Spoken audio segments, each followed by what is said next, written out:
تو میں نے اپنے حضرت سے کہا کہ حضور سارے دکھ کٹھے ہی آ گئے، کیا کیا جائے؟ تو آپ فرمانے لگے بڑے خوش نصیب ہو، جوانی میں اللہ نے دکھ دے دیے، بڑھاپے میں آئے تو برداشت نہیں ہوتے، یہ تو بڑے وقت پہ آ گئے، شکر ادا کرنا چاہیے، اس زمانے میں برداشت نہیں ہوتے، اب آسانی ہے، ان کو برداشت کرو، ہمت کرو۔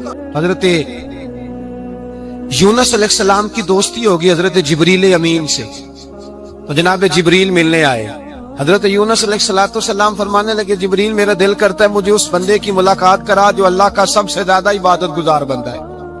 حضرت جبریل امین لے گئے دور دور فلسطین کے علاقے میں، اور لے جا کر ایک بندے سے ملاقات کرائی جس کی دونوں آنکھیں بھی کوئی نہیں تھی، دونوں بازو بھی کوئی نہیں، دونوں پیر بھی کوئی نہیں، اور اس بندے کی زبان پر لفظ بڑا کیا جاری تھے، یا اللہ تیرا شکر ہے، یا اللہ تیرا، بول کے کہیے یا اللہ تیرا، اے اللہ تیرا شکر ہے، شکر شکر کر رہا تھا۔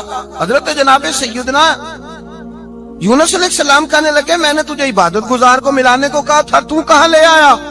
حضرت جبریل کہنے لگے یا یونس، یہ ہر چیز جانے کے باوجود اپنے رب کی رضا پہ راضی ہے، اس وقت دنیا میں نبیوں کے بعد جس سے اللہ سب سے زیادہ پیار کر رہا ہے وہ یہی بندہ ہے، یہ اپنے رب کی رضا پہ راضی ہے، مانا کہ جب اس حال میں راضی ہے تو بس ٹھیک ہو گیا، ٹھیک ہو گیا، وصل اچھا ہے نہ فراق اچھا ہے، بس جس حال میں محبوب رکھے وہی حال اچھا ہے، بس جس حال میں انہوں نے رکھا بات ٹھیک ہو گئی۔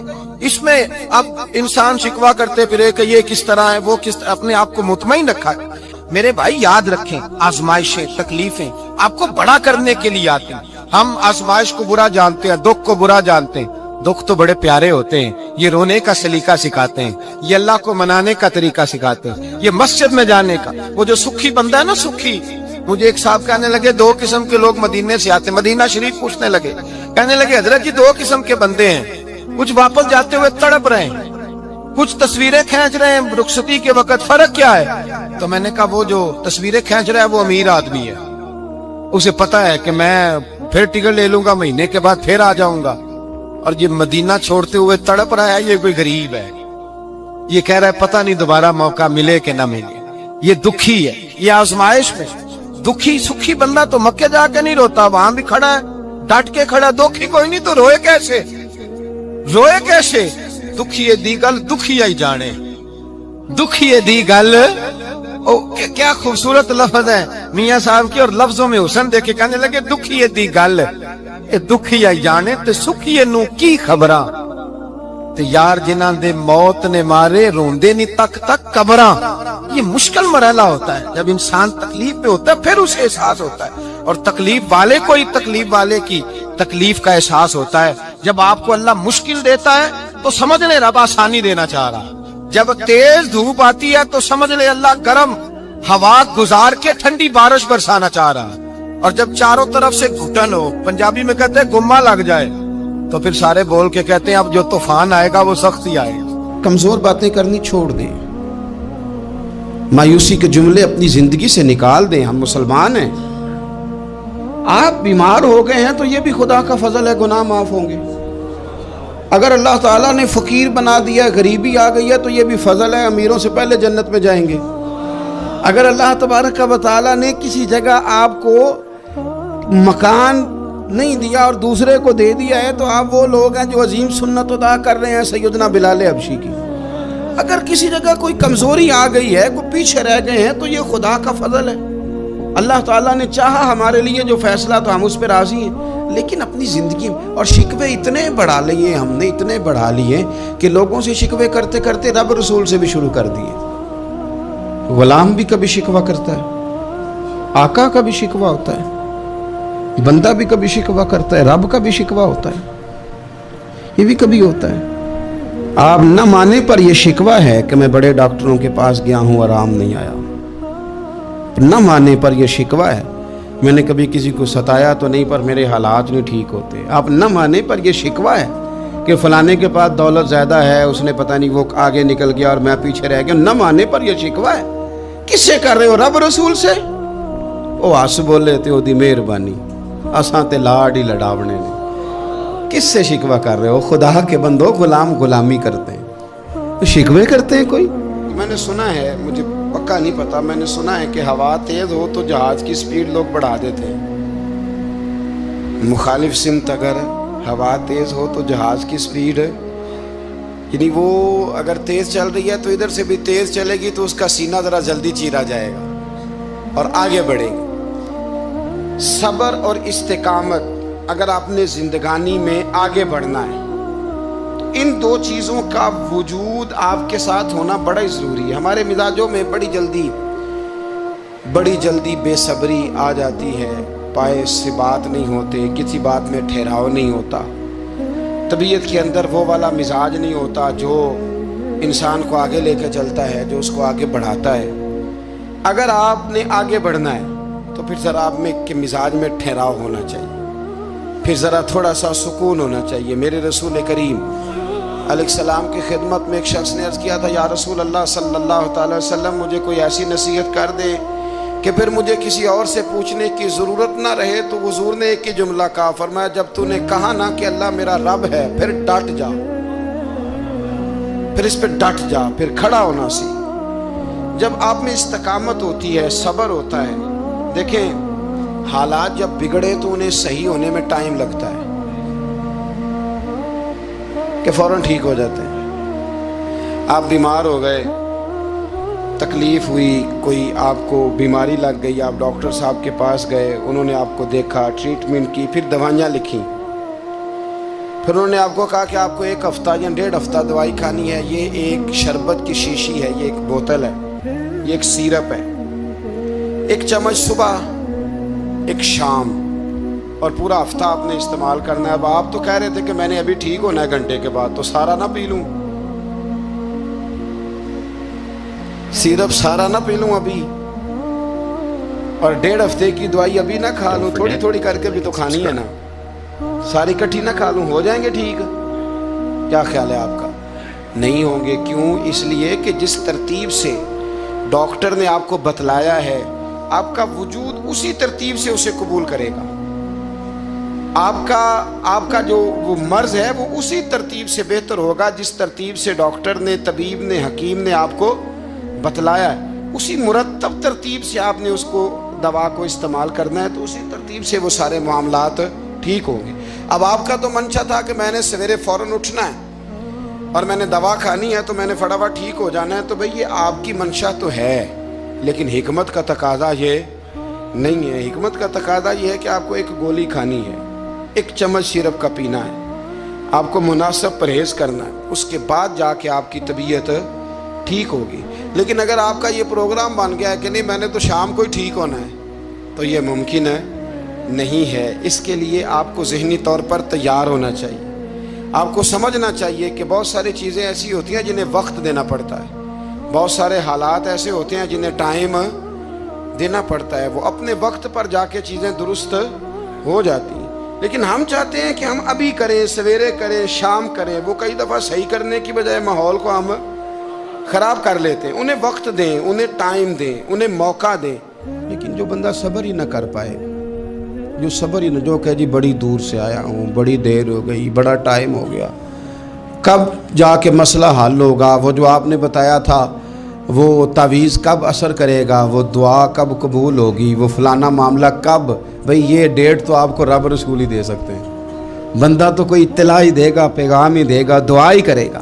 اگر زندگی میں حوصلہ ہی نہیں ہوگا، اگر آپ کو یہ قرار ہی نہیں آئے گا، ٹھہرنا ہی نہیں آئے گا کسی میدان میں، دیکھیں کچھ ایسی اذیتیں ہوتی ہیں جو اذیت ناک ہوتی ہیں، لیکن اگر غلامی میں آ جائے نا آپ تو وہ اذیت ناک نہیں ہوتی، اس چبن میں مزہ آنے لگتا ہے۔ کئی درد بھی مزیدار ہوتے ہیں، کئی درد بھی، کبھی زخم ٹھیک ہونے پہ آ جائے نا تو اسے چھیڑو تو مزہ آتا ہے، اس لیے کہ کچھ درد بھی مزیدار ہوتے ہیں۔ آتش سے کسی نے کہا تو روتا بڑا ہے، اس نے کہا محبوب کی یاد میں تڑپتا ہوں، ابھی تو 1 دل ہے، میرے تو خواہش تھی کبھی 2 ہوتے نا تو صحیح کر کے تڑپتا۔ رب نے دل 1 بنایا، کہتا وہ مزہ دیا ہے تڑپ نے کہ میری آرزو ہے یا رب میرے دونوں پہلوؤں میں دل بے قرار ہوتا۔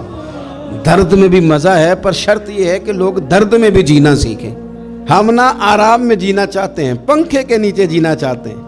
کاش کہ ہمیں صحرا میں بھی نیند کا مزہ لینے کا طریقہ آئے، پھر زندگی کے سارے راستے آسان ہیں، پھر اقرا بھی مشکل نہیں، لیکن چونکہ حوصلہ نہیں، صبر نہیں، وہ والا قرار نہیں جو ایک مسلمان سے رب رسول کا مطالبہ ہے۔ حدیبیہ کے موقع پہ نا نبی پاک صلی اللہ علیہ وسلم نے جو شرطیں کافروں کے ساتھ طے کی تھی نا، حضور نے نور بصیرت سے کی تھی نا، تو انہی شرطوں نے پھر فتح کے باب کھول دیے۔ ان فتحنا لک فتحا مبینا۔ ایک شرط یہ تھی کہ اگر کوئی مسلمان مدینے سے مکے آئے گا تو مکے والے واپس نہیں کریں گے، رکھ لیں گے۔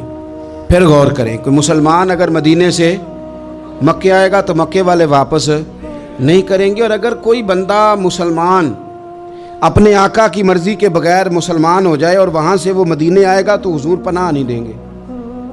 تو میرے بھائی، محبوب کی طرف سے آنے والا نہ صرف سوکھ ہی نہیں قبول کرنا چاہیے، دکھ بھی قبول کرنا چاہیے، دکھ بھی قبول کرنا چاہیے۔ ہمارا یہ مسئلہ ہے کہ ہم نہ میٹھی میٹھی کے قائل ہیں، کڑوی کڑوی کے قائل نہیں۔ اگر وہ کبھی دکھ دے نا تو محبوب کا دکھ بھی سکھ سمجھ کے قبول کرو۔ ہاں اس کی طرف سے کانٹا ہے کبھی تو اسے پھول سمجھ کے قبول کرو، وہ چبھے گا نہیں، انشاءاللہ مزہ ہی دے گا، وہ قبول تو کرو نا۔ تو اب حضرت ابو بصیر رضی اللہ تعالیٰ عنہ ایک صحابی تھے، ایک تو حضرت ابو جندل رضی اللہ تعالیٰ عنہ تھے نا، تو وہ تو حدیبیہ میں آ گئے، حضور مجھے لے جائیں، تو نبی پاک نے فرمایا میں نے وعدہ کر لیا ہے، ان کو بھی حضور نے واپس بھیج دیا۔ اور یہ بیچارے نا اپنے آقا کی جیل توڑ کے مکے سے بھاگ کے مدینے آئے، یا رسول اللہ مجھے قبول کر لے، میں بھاگ آیا ہوں، وہ بڑا ظلم کرتے ہیں، مارتے ہیں، تکلیف دیتے ہیں۔ وہ آئے تو ادھر سے نا اس کے مالک نے ایک دو بندے بھی بھیج دیے رکا دے کے کہ یا رسول اللہ آپ کا تو وعدہ تھا کہ آپ بندہ رکھیں گے نہیں۔ یہ آئے اور رکا بھی آ گیا۔ اب ذرا منظر کو سمجھیں۔ ہمارا تو یہ مسئلہ ہے کہ کہتے ہیں کہ میری 99 باتیں مانی ہیں، ایک نہیں مانی، لہذا میرا تعلق ہی کوئی نہیں۔ لیکن یہاں کیا کیفیت ہے؟ بندہ رو رہا ہے، تڑپ رہا ہے، حضور میں مار سے بچتا ہوا آیا ہوں، جیل توڑ کے آیا ہوں، مجھے قبول کر لیں۔ ادھر رکا آ گیا کہ آپ کا وعدہ تھا رکھیں گے نہیں۔ اب یہ کتنا مشکل مسئلہ ہے، لیکن رسول پاک علیہ السلام نے فرمایا ابو بصیر میں نے وعدہ کیا یار تجھے واپس جانا پڑے گا۔ ہوئے ہوئے ہوئے، لوگ تو کہتے ہیں نا کہ وہ پیر صاحب نے کہا تھا تو میرا کام نہیں ہوا، لہذا میری بیعت ہی گئی، چھٹی ہو گئی، ماحول ہی بڑا عجیب ہے۔ حضور نے فرمایا واپس جا، لیکن جے کر یار دے نام دا ملے مینا، پھر انہوں چولی پا لئیے مینے نو پنجے سٹیے نا، جے کر یار دے نام دا، سامنے والے نے تانا سمجھ کے دیا تھا پر یار کے نام کا تھا نا، اس نے کہا لا صحیح سونے کے نام کا ہے نا، تانا ہوا تو کیا ہوا، جے کر یار دے نام دا ملے مینا، انہوں چولی پا لئیے پنجے سٹیے نا، تے جے کر یار دے نام دی ملے سولی، پھر جھوٹا جھوٹ لئیے تے پیچھے ہٹیے نا، جھوٹا جھوٹ لئیے۔ اب لکھنے والے کا بھی اپنا انداز ہے نا، کہتے ہیں یہ بھی میرے لیے جھولا ہی ہے، یہ بھی آرام کی جگہ ہی ہے، جھوٹا جھوٹ لئیے تے پیچھے ہٹیے نا۔ حضرت ابو بصیر رضی اللہ تعالیٰ عنہ سے حضور نے فرمایا واپس جانا ہے، کہ سونے ٹھیک ہے، کوئی شکوہ نہیں، کوئی گلہ نہیں، یہ بھی میرے محبوب کا حکم ہی ہے۔ اور کیا بات ہے، میرے نبی وعدوں کے پکے ہیں، کیا بات ہے، حضور نے جو کہا کر کے دکھایا۔ کہتے ہیں میں واپس جا رہا تھا، ایک دو بندے ساتھ تھے، جب مدینے کی حد گزر گئی نا، حضور نے تو کہا تھا نا مدینے میں پناہ نہیں دینی، تو میں نے اس سے کہا یار تلوار بڑی سونی ہے، ذرا دکھانا۔ اس نے دکھائی تو ایک کی میں نے گردن کاٹ دی، دوسرا ویسے ہی بھاگ گیا، اور بھاگ کے حضور کے پاس آیا جی اس نے تو مار دیا۔ تو سرکار فرمانے لگے میں نے تو وعدہ پورا کیا تھا نا، تم سے نہیں سنبھالا گیا تو معاملہ تمہارا ہے۔ اب حضرت ابو بصیر رضی اللہ تعالیٰ عنہ واپس آئے، عرض کی حضور اب میرے لیے کیا حکم ہے؟ حضور نے فرمایا میاں حکم وہی ہے، مدینے میں ہم نہیں رکھ سکتے، تم مدینے میں صحابہ تھے نا، حضور کی باتوں سے خوشبو لیتے تھے، مدینے میں نہیں رکھ سکتے۔ حضرت ابو بصیر کہتے ہیں میں مدینے کی سرحد سے نکل گیا، اس جگہ چلا گیا جو نہ مکے کی ریاست میں تھا نہ مدینے کی، ایک مقام ایس تھا جہاں میٹھے پانی کے کنویں تھے، وہاں رہنے لگا۔ حضرت ابو جندل کو پتہ چلا کہ ایک نیا ٹھکانہ بن گیا، وہ بھی جیل توڑ کے آ گئے، 70 بندے آ گئے، وہاں سے قافلے گزرتے تھے کافروں کے، یہ بھی مسلمانوں کو تنگ کرتے تھے، اگر مکے سے کوئی قافلہ گزرتا تھا تو ہم نے بھی ان کو پکڑا، کافر کا مال مال غنیمت اسباب بن گیا۔ اور وہ جب قافلہ لے کے آتے تھے تو ڈرے ہوتے تھے، اور ان کو تو ستایا تھا نا. کہتے ہیں ہمیں ستایا بڑا تھا, ہم تو انقلابی بن گئے تھے. ہم تو رکھ لیتے نا, بڑی منت کرتے, بڑی جان مشکل سے چھڑاتے. 70 بندے ہو گئے, پھر 300 ہو گئے.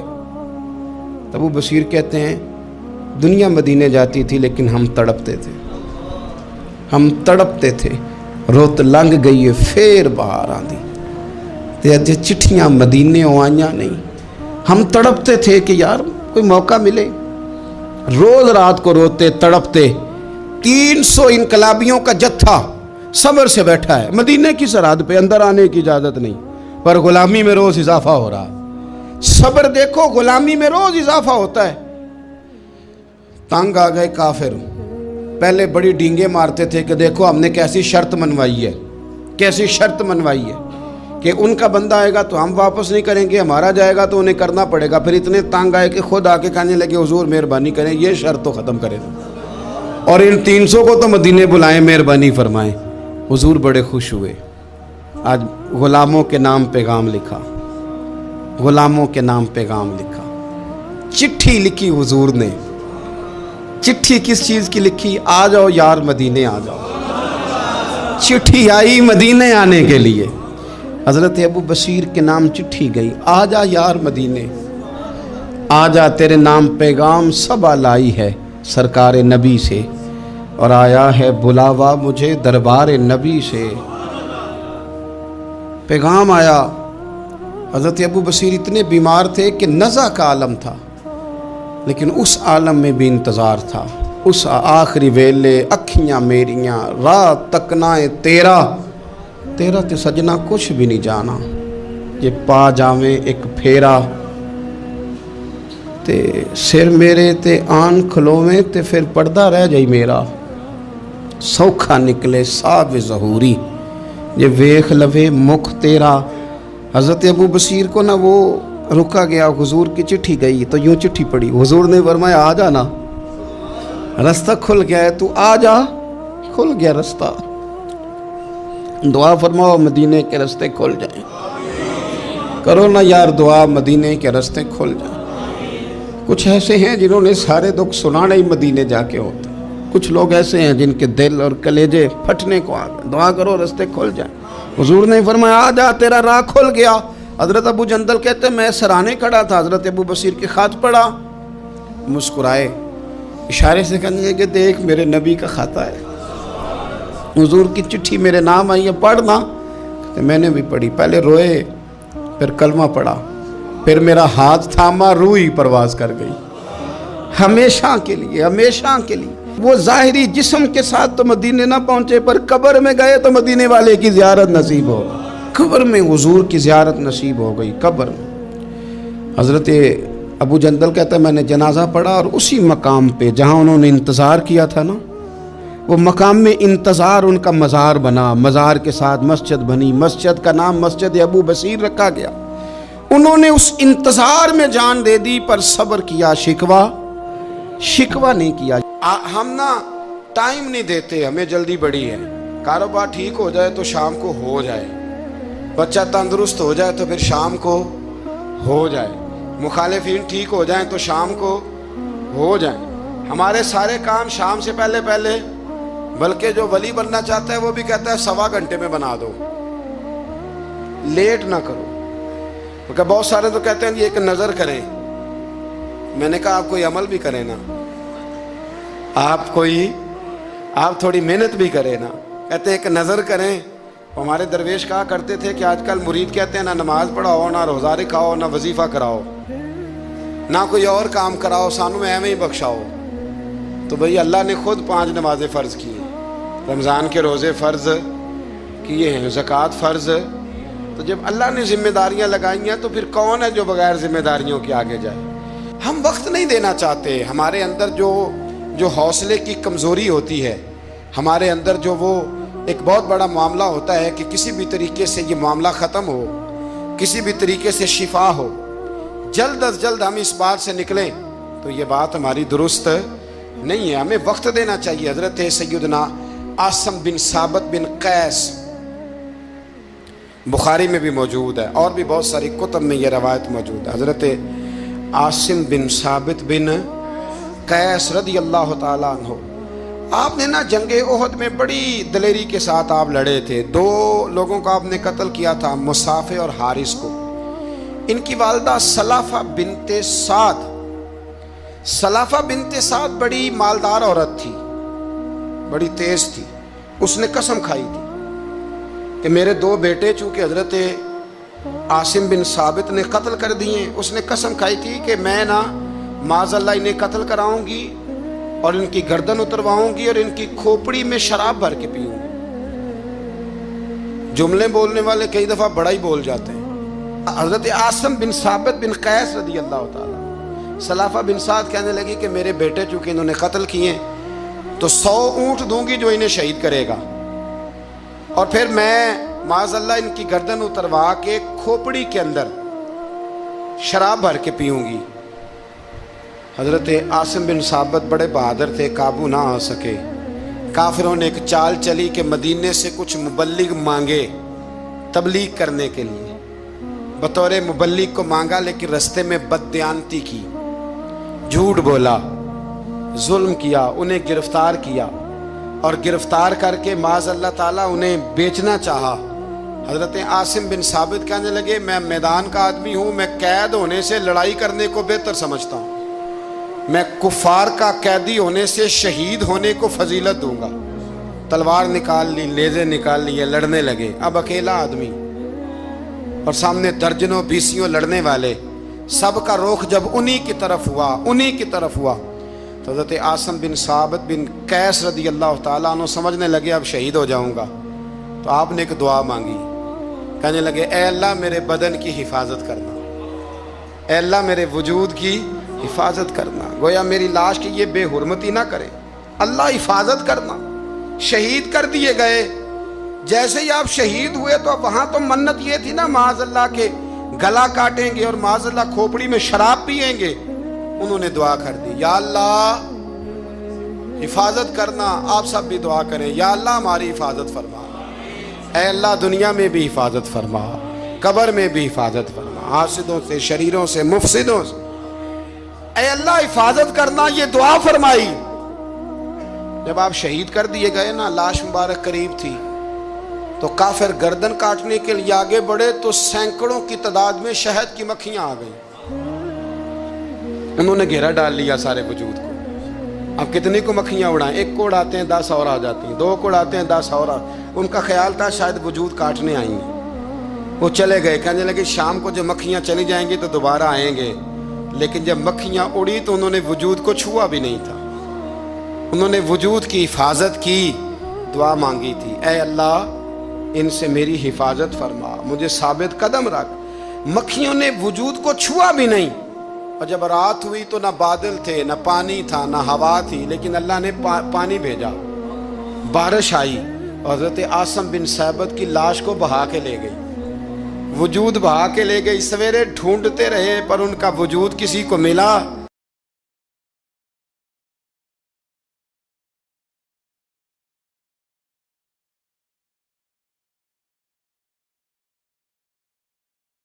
Don't forget to like and subscribe.